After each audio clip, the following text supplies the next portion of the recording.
Hello everyone, welcome back to our channel GPSC network. મિત્રો, આજના લેક્ચરની અંદર આપણે ચર્ચા કરવાની છે એન્વાયરમેન્ટલ એન્જિનિયરિંગના મોસ્ટ ઇમ્પોર્ટન્ટ ક્વેશ્ચન્સ જે આવનારી તમામ પરીક્ષાઓ માટે ખૂબ જ ઉપયોગી થશે.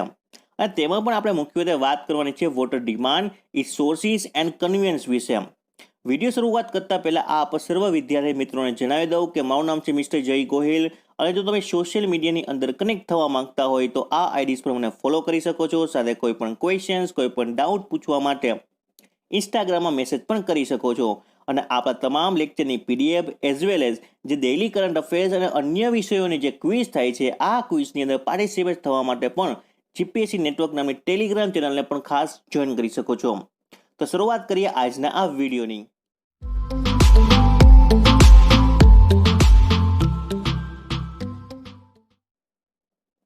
સૌપ્રથમ આજના આપણા ક્વેશ્ચન્સની વાત કરીએ તો આજનો ફર્સ્ટ ક્વેશ્ચન છે average rate of water consumption per head per day as per the Indian standard is the what. તો as per the Indian standard જે વોટર કન્ઝપ્શન છે ડોમેસ્ટિક પર્પઝ માટે કેટલું હોવું જોઈએ? 135 લીટર આસપાસ. આટલી વસ્તુ બધાને ખબર જ હશે, પરંતુ એ ખબર નહીં હોય કે આ ક્રાઇટેરિયા કયા કોડની અંદર મેન્શન કરેલું છે.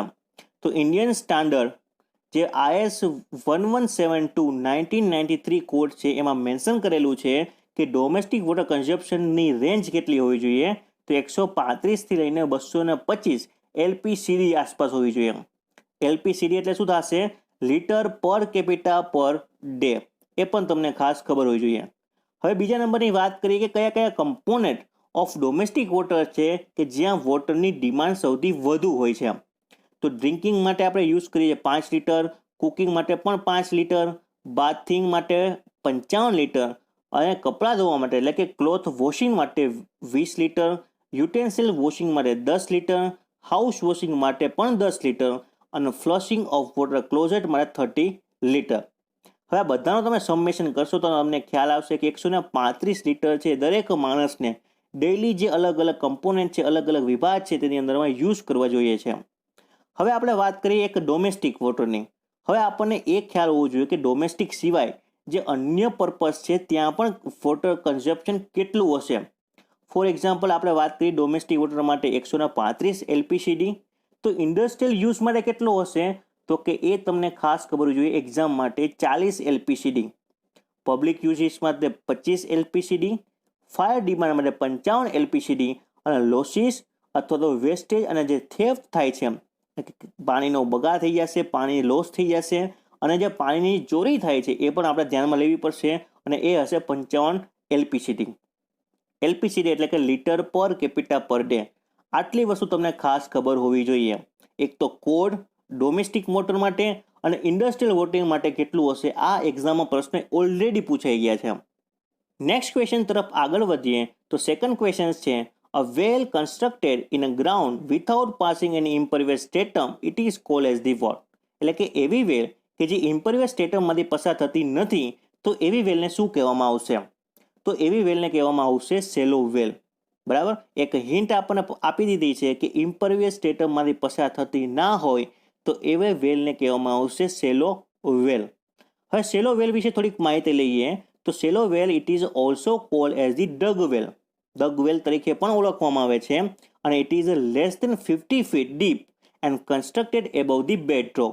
એટલે કે જે શેલો વેલ છે એની કેટલા મીટર ડીપ હશે? તો કે 50 ફીટથી પણ ઓછી ડીપ હશે. અને ક્યાં કન્સ્ટ્રક્ટ કરવામાં આવશે? તો કે it is constructed above the bedrock. બેડરોકની ઉપર કન્સ્ટ્રક્ટ કરવામાં આવશે.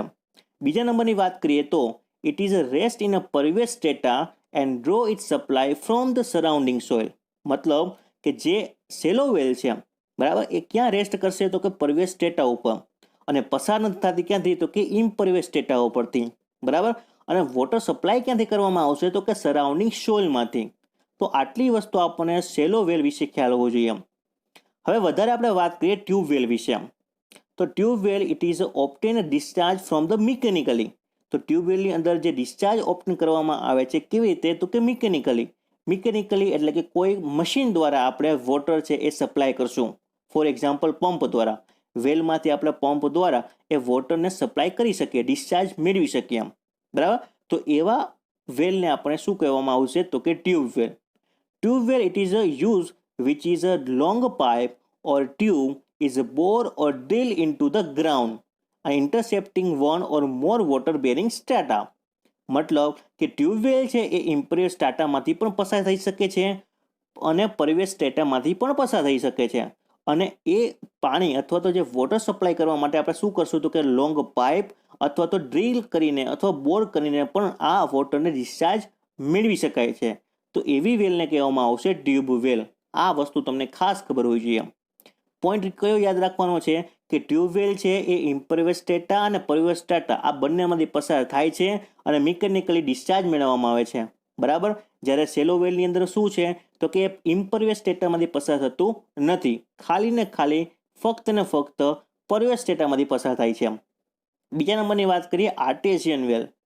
તો આર્ટેશિયન વેલ કોને કહેવામાં આવશે તો કે એક સિમ્પલ પ્રકારની વેલ છે and it is do not require a pump to bring the water to the surface and this is occur when there is a enough pressure in the aquarium. એટલે કે આર્ટિફિશિયલ વેલ જે આર્ટેશિયન વેલ છે તો આર્ટેશિયન વેલની અંદરમાં કોઈ પણ પ્રકારના મિકેનિકલ અથવા પંપની યુઝ કરવામાં આવતું નથી. અને બીજી વસ્તુ તો કે એની અંદર ઇનફ પ્રેશર હશે જેમાંથી આપણે ડિસ્ચાર્જ મેળવી શકીએ. આટલી વસ્તુ તમને આર્ટેશિયન વેલ વિશે ખબર હોવી જોઈએ. નેક્સ્ટ ક્વેશ્ચન તરફ આગળ વધીએ તો થર્ડ ક્વેશ્ચન છે the total water requirement of a city is generally assessed on the basis of the what. શું કહેવા માંગે છે કે કોઈ પણ એક સિટી છે, ફોર એક્ઝામ્પલ અમદાવાદ સિટી છે, તો અમદાવાદ સિટીની અંદર જે ટોટલ વોટર રિક્વાયરમેન્ટ છે એ જનરલી અસેસ કરવામાં આવે છે કોના બેસિસ ઉપર તો એ નક્કી કરવામાં આવશે મેક્સિમમ ડેઇલી ડિમાન્ડ અને ફાયર ડિમાન્ડ અથવા તો જે એવરેજ ડેઇલી ડિમાન્ડ છે અને ફાયર ડિમાન્ડ છે તો આ બંનેમાંથી જે મેક્સિમમ હશે એ ટોટલ વોટર રિક્વાયરમેન્ટ થશે કોઈ પણ સિટીની. એટલા માટે રાઈટ આન્સર છે ડી. બરાબર. આટલી વસ્તુ તમને ખાસ ખબર હોવી જોઈએ. બીજી વાત કરીએ કોઇન્સિડેન્ટલ ડ્રાફ્ટની. તો કોઇન્સિડન્ટ ડ્રાફ્ટ કોને કહેવામાં આવશે તો it is a summation of maximum daily demand plus જે ફાયર ડિમાન્ડ છે તો એને કહેવામાં આવશે કોઇન્સિડન્ટ ડ્રાફ્ટ. હવે એક્ઝામમાં તમને maximum daily demand plus fire demand ના પણ આપે તો એની જગ્યાએ આપશે તમને કોઇન્સિડન્ટલ ડ્રાફ્ટ. તો ખ્યાલ આવી જવો જોઈએ કોઈ પણ સિટી છે એ સિટીની ટોટલ વોટર રિક્વાયરમેન્ટ છે કેના બેસિસ પર નક્કી થશે તો કોઇન્સિડન્ટલ ડ્રાફ્ટ અથવા તો જે એવરેજ ડેઇલી ડિમાન્ડ અને પ્લસ ફાયર ડિમાન્ડ છે તેમાંથી જે વધારે હશે એ. આટલી વસ્તુ ખબર હશે. વધારે આપણે માહિતી લઈએ તો કે ડિસ્ટ્રીબ્યુશન સિસ્ટમ કોને કહેવામાં આવશે. એક વસ્તુ ખાસ ધ્યાન રાખો કે તમારા ઘરે જે વોટર આવે છે એ વોટર ક્યાંથી આવે છે તો કે એક સર્વિસ રિઝર્વોયરથી. તો જે સર્વિસ રિઝર્વોયરથી જે વોટર ટ્રેપ સુધીની જે નેટવર્ક છે જે કેરિંગ જે સર્વિસ છે એ સર્વિસ સિસ્ટમને કહેવામાં આવશે ડિસ્ટ્રીબ્યુશન સિસ્ટમ. અને ડિસ્ટ્રીબ્યુશન સિસ્ટમ માટે પણ જે કેના આધારે નક્કી કરવામાં આવશે તો કે એમડીડી એટલે શું થશે મેક્સિમમ ડેઇલી ડિમાન્ડ. એવી રીતે જે અલગ અલગ યુનિટ છે તો આ અલગ અલગ યુનિટ માટે જે અસેસમેન્ટ છે કેના બેસિસ પર કરવામાં આવે છે એ પણ આપણે વાત કરીએ તો વોટર ટ્રીટમેન્ટ યુનિટ હોય તો એના માટે પણ એમડીડી એટલે કે maximum daily demand. Man supply છે એટલે કે વોટર મેન્સ છે એના માટે પણ એમડીડી અને વેલ્સ અથવા ટ્યુબવેલ હોય તો એના માટે પણ એમડીડી. એમડીડીનો અર્થ ફરીથી કહું છું મેક્સિમમ ડેઇલી ડિમાન્ડ. ફક્ત ને ફક્ત જે ડિમાન્ડ રિઝર્વ હોય છે એના માટે બેઝિસ નક્કી કરવામાં આવે છે એવરેજ એન્યુઅલ ડિમાન્ડ. અને ડિસ્ટ્રીબ્યુશન સિસ્ટમની તો ઓલરેડી આપણે વાત કરી ગયા કે એ નક્કી કરવામાં આવશે basis of the coincident draft. Coincident draft એટલે શું થશે it is a submission between the MDD and fire demand. બરાબર. આટલી વસ્તુ ખબર હશે જ. ત્યારબાદ આપણે ક્વેશ્ચન્સની વાત કરીએ તો નેક્સ્ટ ક્વેશ્ચન્સ છે water supply include the what. એટલે કે વોટર સપ્લાયની અંદર કેનો સમાવેશ કરવામાં આવશે તો collection, transportation and treatment of water, distribution of water consumer, provision of hydrant for the fire fighting. તો આ બધી વસ્તુનો મિત્રો સમાવેશ કરવામાં આવશે વોટર સપ્લાયની અંદર. તો વધારે આપણે માહિતી લઈ કે વોટર સપ્લાય સિસ્ટમ અથવા તો એને આપણે બીજા નામથી ઓળખીએ છીએ વોટર સપ્લાય નેટવર્ક. તો એની અંદર મુખ્યત્વે છે વસ્તુનો સમાવેશ થશે તો એન્જિનિયરિંગ હાઇડ્રોલોજિક અને હાઇડ્રોલિક કમ્પોનન્ટ.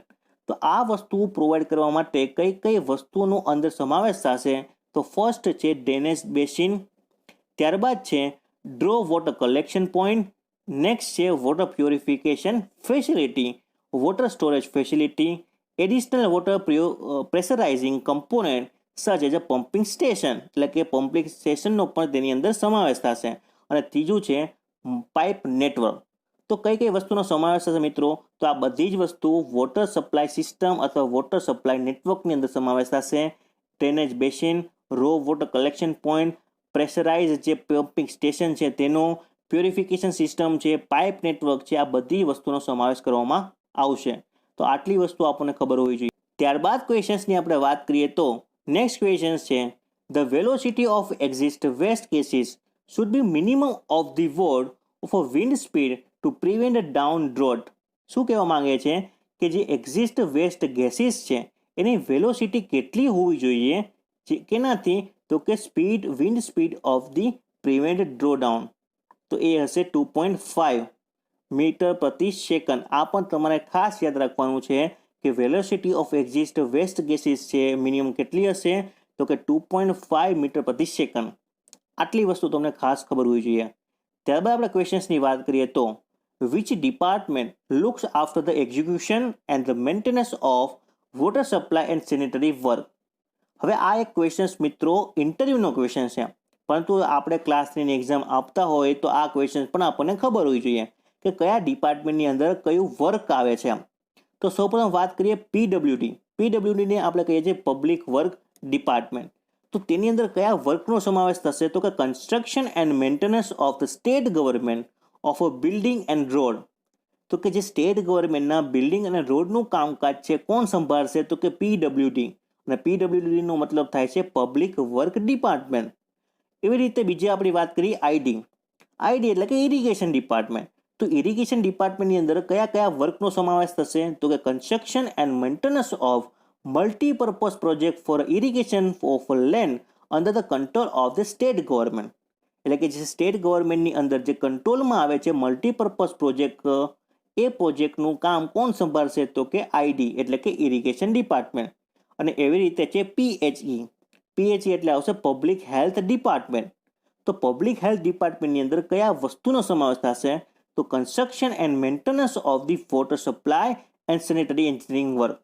એટલે કે જે વોટર સપ્લાય અને સેનિટરી એન્જિનિયરિંગ વર્ક છે એ કયા ડિપાર્ટમેન્ટની અંદર આવશે? તો કે પબ્લિક હેલ્થ ડિપાર્ટમેન્ટ. તો રાઈટ આન્સર થશે સી.